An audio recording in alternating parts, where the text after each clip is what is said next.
Hey everyone, welcome back with Bino Mac, where today we are once again continuing our playthrough of Virtual Pro Wrestling Salvo, which is a ROM hack based off of WCW NWO Revenge, created by the great and legendary RagDas, which adds some WWF guys like Shawn Michaels here, as you can tell, Undertaker, Kane, Rock, Stone Cold, and as well as some cancelled WCW wrestlers that were meant to be in Revenge but didn't make the cut, such as Wrath, Ric Flair, and Fake Sting.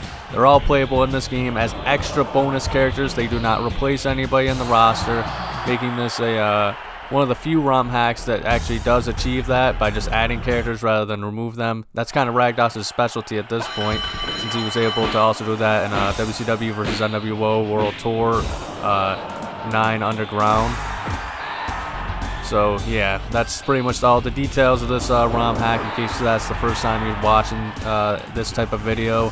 Download links are in the description below if you want to try this out yourself on an emulator or something like that. It does work on real hardware. How do you get it working on real hardware? I have no idea. I've never done that before in my life. I prefer to play on emulator. Much more convenient for me, but you know, I'm sure there are definitely ways you can look it up and get I think it's a Summer Card 64 is how you you put games on like an SD card. You put it in like a cartridge or something like that that you can buy online, and then you can play whatever games you want or something like that on said cartridge. But that said, I have no idea the exact specifics or details because I've never done it before. So with all that intro stuff out of the way, we're going to do the United States Heavyweight Championship with Shawn Michaels. I was thinking the World Heavyweight, but I've been kind of doing that a lot recently, and I even thought about the TV title, but I mean, come on, that's that's not in Shawn's league, But then again, he also stole the European title from the British Bulldog, just so he could be the Grand Slam champion. For goodness sake, that's such a sad story. But apparently, so it was at a one-time event in the UK. It was called One Night Only. The British Bulldog was the European champion, which I think was he was the first one, and I believe that it wasn't too long that he had it held on to that belt. It was kind of like a new thing that I think most people were a little unsure of what it was going to be. It could have been somewhat of a big deal, but obviously, history shows us that it was just kind of like a lower card belt, even worse off than freaking the Intercontinental belt, which still had some prestige at the time. But that said, British Bulldog was the European champion. I believe he beat Owen Hart in the finals for the championship in a tournament to officially be crowned the European champion. And then One Night Only is what it was called, a special event in the UK. He had a defending match against Shawn Michaels and his sister, who was apparently dying of cancer, the British Bulldog. I believe it was cancer. British Bulldog dedicated the match to her and her memory, and he was supposed to win. And I know, like, you're not actually winning matches in wrestling. We all know, it's scripted and stuff like that. I don't really like saying fake because I don't think it is. It's scripted. Because, I mean, you can't fake those bumps. The punches you can. The punches usually, I'm not a fighter, I'm not a wrestler, so I can't really talk too much, but that said, the punches aren't always the best looking. Although apparently some guys really do shoot some, I think they call them potatoes out there, like Booker T is one of them. And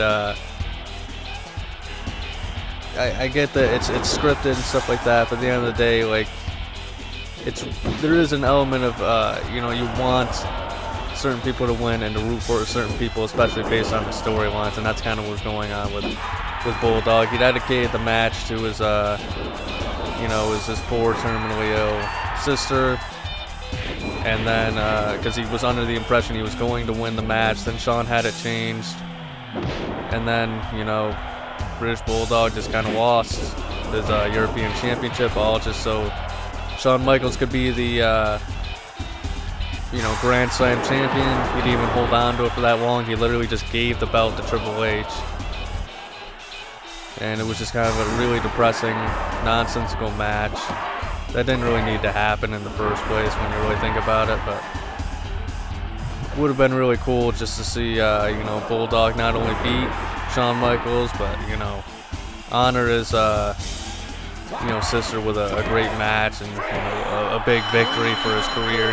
Would have been probably one of the biggest victories of his entire career if he had, actually pulled through and won that match. But, it is what it is, I guess. And, unfortunately, his sister did pass, of course. Like I said, she was terminally ill, but, what are you going to do? Unfortunately, And that's just one of the many shenanigans of Shawn Michaels around his first run in the WWE.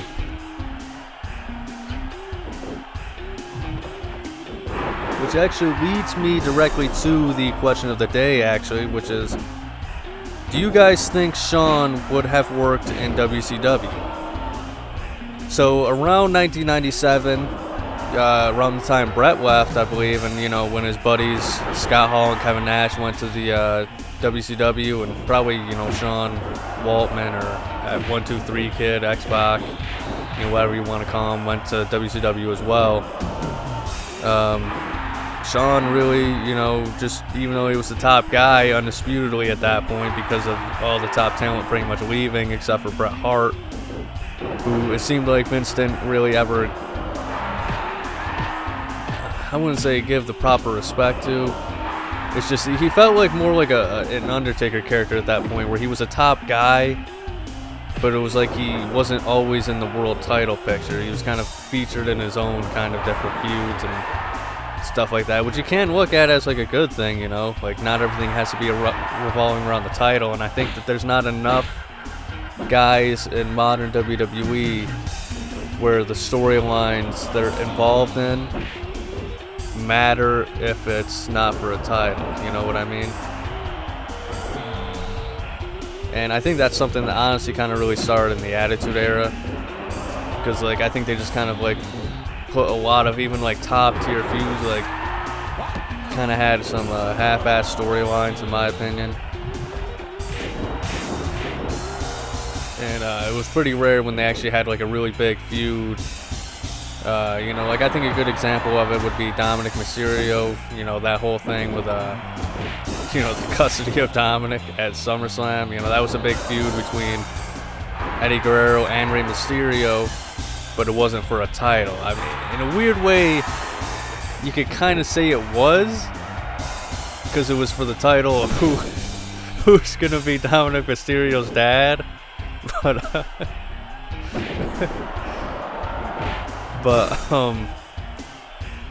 it's just it was something where it wasn't about like a world championship or a title belt or something like that. Something that the fans could get invested in, as far as something that was just kind of related to the characters, in my opinion. Or, I just feel like that's not always something that happens nowadays. A really good feud that I heard of that's happened recently was that CM Punk versus Drew McIntyre feud. That really got a lot of people's attention, and they had the really brutal Hell in a Cell match.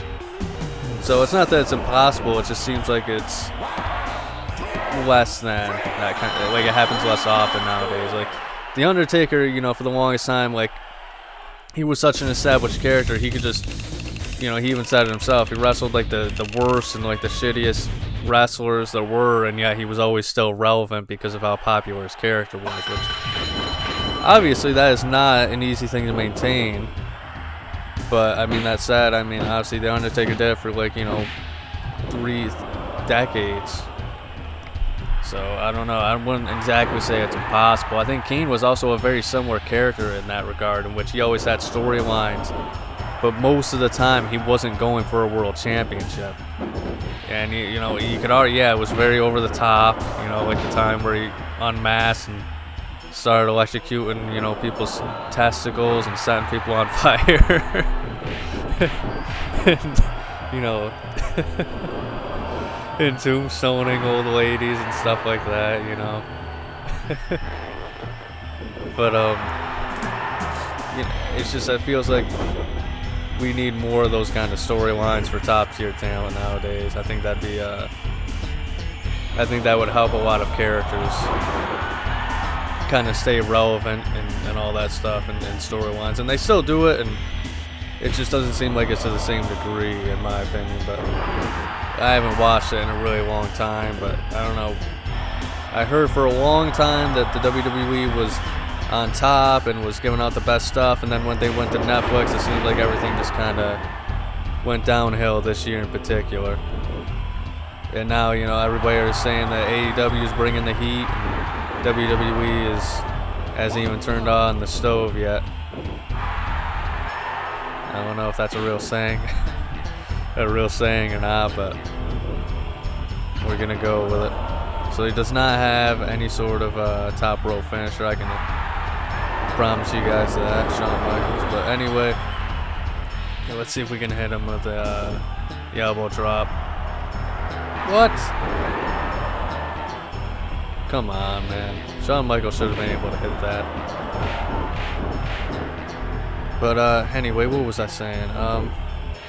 Yeah, the main question is, do you think Shawn Michaels would have worked? Eric Bischoff even he was asked this question on his podcast, 83 Weeks, and he said no, he wouldn't have been able to deal with Shawn Michaels and his bullshit. Outright said, yeah, I wouldn't even hire Shawn Michaels due to his reputation in the business at that time. And yeah, I mean, there's no way he wouldn't. I don't think, even if they did hire Shawn, I don't see him lasting too long, just because, like, Hogan was the established guy. So I don't think that, like, you know, he would have been able to maintain his best behavior at that time. But maybe I'm wrong. Maybe he would have, you know, understood the situation and politicked his way up and stuff like that. I mean, he was a part of the clique. You know what I mean? So I mean, it does kind of make sense when you think about it. You know, he wasn't an idiot. He only did what he did because he knew he would get away with it in WWE with Vince in the 90s and stuff like that. You know what I mean?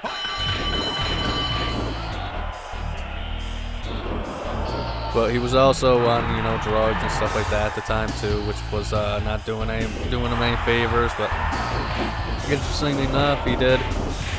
His wife was a Nitro girl, so maybe he would have cleaned up a little bit quicker had he gone to WCW, and, you know, he wouldn't have had, you know, he would have avoided that back injury and stuff like that. Some people say he faked it.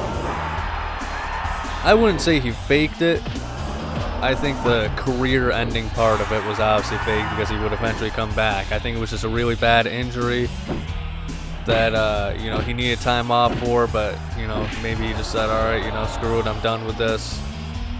I've had it with this business. And I think that's really what happened. It was only 4 years until he came back, but obviously you can see in WrestleMania 14 when he's wrestling to pass the torch to Stone Cold, you can definitely see he's in pain, but he is also an amazing storyteller, so some people are also just speculating that maybe he faked that. But who's to say? But I don't know. I think let's just ignore the politics of the situation. Let's just put Shawn, the character, in WCW.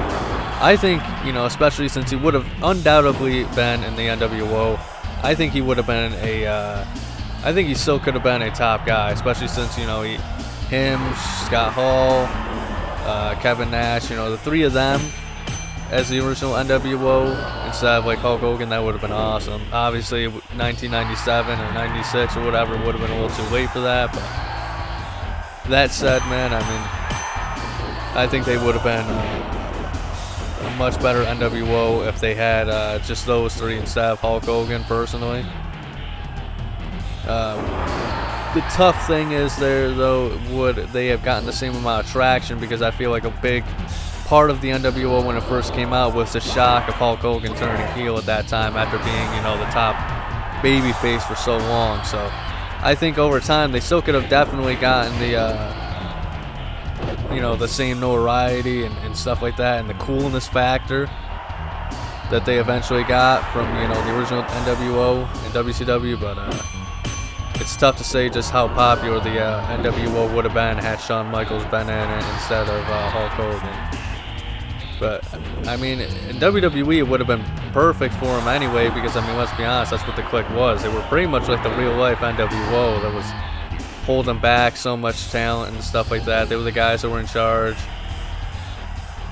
So, I mean, I definitely think it would have worked in either company. But with Shawn, I definitely think just because of his personality, I think that's something that a lot of people don't really talk about when it comes to Shawn, is his personality and his promo skills are, they're often, I feel like, overlooked in comparison to his in-ring talent. Obviously, he's one of the greatest in-ring competitors of all time. But, like, I feel like with guys like Kurt Angle, you always hear, like, oh, not only was Kurt Angle one of the best in the ring, he was also one of the greatest on the mic as well. I feel like I don't really hear that as often with Shawn Michaels. It's just usually people talking about his in-ring work, and that's not a bad thing necessarily. It's just, it seems like it just seems like they should mention more about, whoa, damn, that's actually pretty awesome. You don't even need a finisher for that. Well, that doesn't work for me, brother. I just gotta tell you that. Yeah, how do you like it, Hogan? That doesn't work for me, brother. That was knocking fucks, I'm not gonna lie. I don't know, that was just so awesome to see. I didn't even know that was a thing in this title. But anyway, so yeah, I mean, I think Shawn Michaels, just because of his in-ring work and his promos, I think he definitely would have been able to thrive in WCW, and I think he would have been given the opportunity to do so because of his association with Nash and Hall. And who knows, maybe Waltman would have ended up a little bit better. Maybe he would have just been out of the company a lot faster as the punishment to Hall and Nash. Because, with Shawn there causing more trouble, I mean, it's clear as day, that there would have been, 3 times the amount of trouble as there was initially. Yeah. Got ourselves another victory there, brother. See here, we got our championship match next. Nope, we still got one more. I'm really paranoid that, like, Mick Foley's gonna walk out one of these times and the game's just gonna freeze. Because it wouldn't be the first time that's happened, honestly. I forget who the game froze for, but I know, like, I did face Mick Foley at one point in one of these freaking videos for Salvo. I just can't remember who. Oh, come on. Into the stage, damn you. Good God. Alright. We strained him out. Jeez Louise.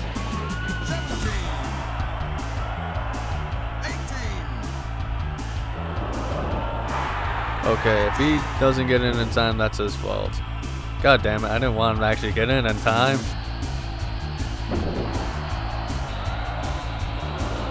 I've never actually lost a match in championship mode in this game, so I assume if you lose one, that's it, you have to restart the entire thing. But I'm not 100% sure what, like, I know in, like, World Tour, like, if you lose, there's, like, a screen that says, like, no longer possible for your character to win the belt, I guess. But, which was a really weird screen, but I guess they just don't have that in Revenge.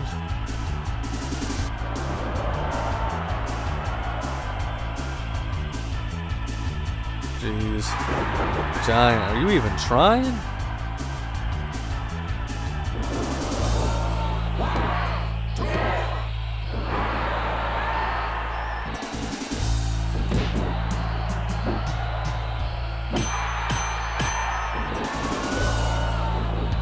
Alright, let's see if this puts him away. And dangerously close to the rope. Golly.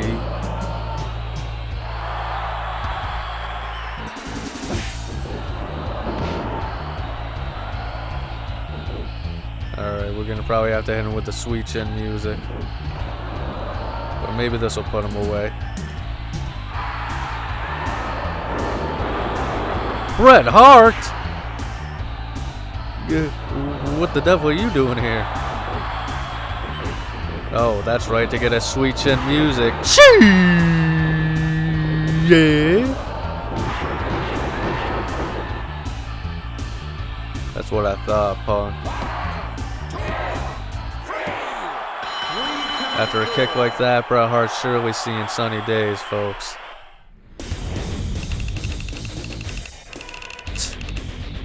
Still wondering if Bret's even trying here. Uh-oh. This might be bad. Looks like they finally sent someone to set Shawn straight.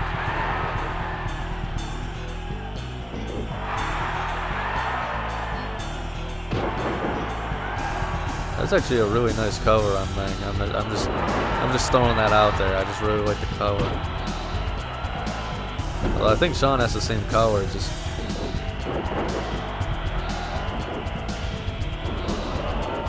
looks a little different due to the textures or whatever. But I do try and change up the outfits whenever I can for these videos. Just because even something as small as that might, you know, offer a little bit of variety to the content. It's really fun to do it in like Mania 2000 and No Mercy, but eventually, like, there's certain characters in those games that just show up so often that it's just like, alright, I've run out of color options here.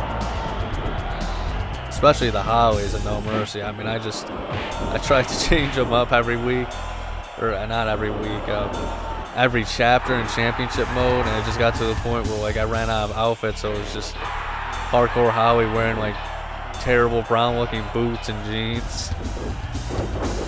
Just because I couldn't figure out any other color options that really worked or anything like that, or outfits for them.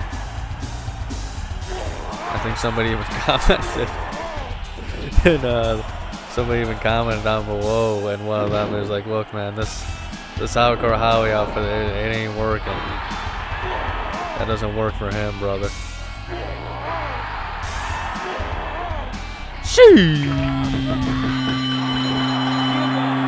Yeah. Got another victory here, folks. Is it title match time? Let's see. Yeah. Get a quick one out there for you. Question is Shawn Michaels going to win the United States Heavyweight Championship from Kane, the Big Red Machine? Or is he going to be a Shawn Michaels HBK sandwich?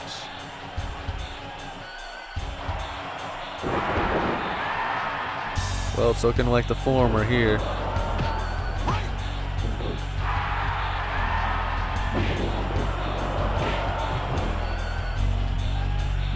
I wonder what would happen too if, like, I won this match by countout. Ooh! I didn't think he was smart enough to actually run out of the way.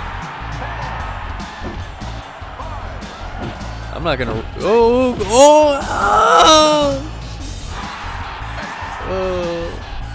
Why is he so good at reversing? Yeah, I'm not gonna actually try and win by countout because there might be some really lame rule about I didn't win the match. So good about how I didn't win the match or whatever. So then I just wasted my entire time doing this playthrough because I won by countout, so the title doesn't change hands.